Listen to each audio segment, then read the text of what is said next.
Buongiorno e benvenuti a un nuovo episodio del formato Italiano in 5 minuti. Io sono Susanna, insegno online l'italiano agli studenti stranieri dal 2014 e vi do il benvenuto nel mio canale YouTube Susanna Italian Teacher. Nel video di oggi affronteremo un problema lessicale che mette spesso i bastoni fra le ruote ai miei studenti durante le nostre lezioni di conversazione. Ah sì, se non lo sapete, visitando il mio sito arcosacademy.com potete prenotare delle lezioni di lingua italiana con degli insegnanti madrelingua.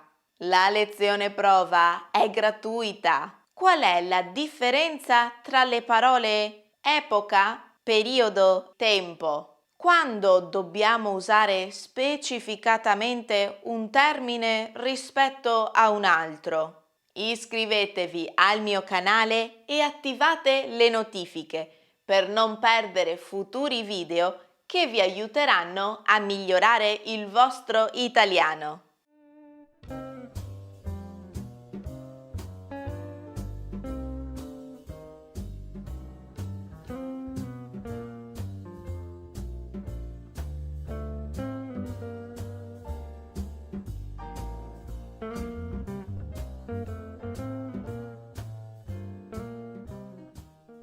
Epoca, periodo, tempo. Sono tre parole italiane comuni e utilizzate. Spesso vengono confuse tra di loro e anche se qualche volta possono risultare intercambiabili, hanno dei contesti di utilizzo differenti. Epoca. La parola italiana epoca deriva dal greco, dove significava sospensione. L'epoca indica un ampio periodo di tempo che è definito da degli elementi storici di particolare importanza o novità. Per questo motivo parliamo di epoca romana, epoca medievale, epoca contemporanea. Notate come in questi esempi capiamo come il termine epoca si riferisce non solo al tempo trascorso, ma anche alle circostanze e alle caratteristiche di quel determinato periodo storico. Ad esempio, se diciamo epoca romana, ci riferiamo a un periodo storico che va dalla fondazione di Roma fino alla caduta dell'impero romano d'Occidente. Ma il termine epoca ci fa capire che questo periodo storico è caratterizzato dalla conquista di nuovi territori, dalla diffusione della lingua latina e anche della cultura romana, dalla costruzione di monumenti importanti come il Colosseo, il Pantheon e così via. Periodo.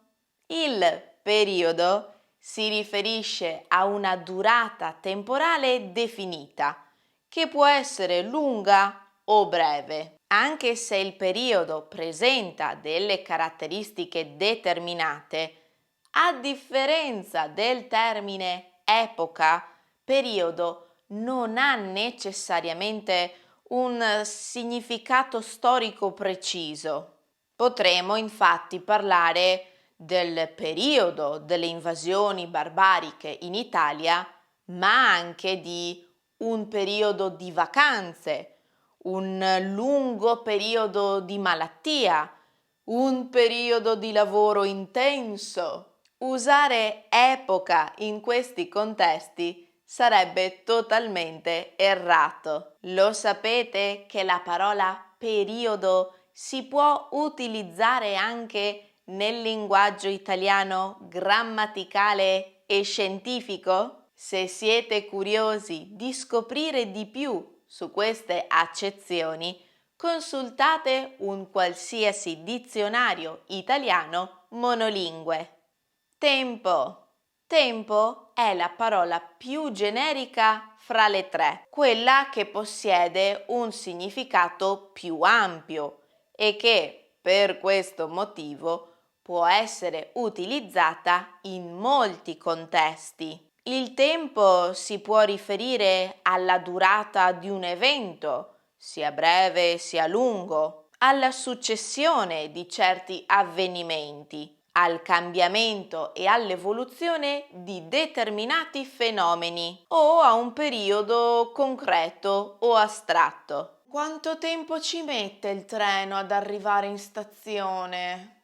Ci ho messo molto tempo a preparare questo piatto. Spero vi piaccia. È da tempo che sta male, poverino. Al tempo dei miei nonni, anche i bambini lavoravano nei campi. Che tempo c'è fuori? Non piove, ma c'è vento. Troviamo questa parola anche in fisica, in musica, in astronomia, in linguistica, in grammatica. Bene, queste sono le differenze di utilizzo tra epoca, periodo e tempo. Ora tocca a voi. Scrivete nei commenti una frase in cui utilizzate una parola a scelta tra epoca, periodo e tempo. Io vi ringrazio per avermi fatto compagnia e vi aspetto, come sempre, nel prossimo video.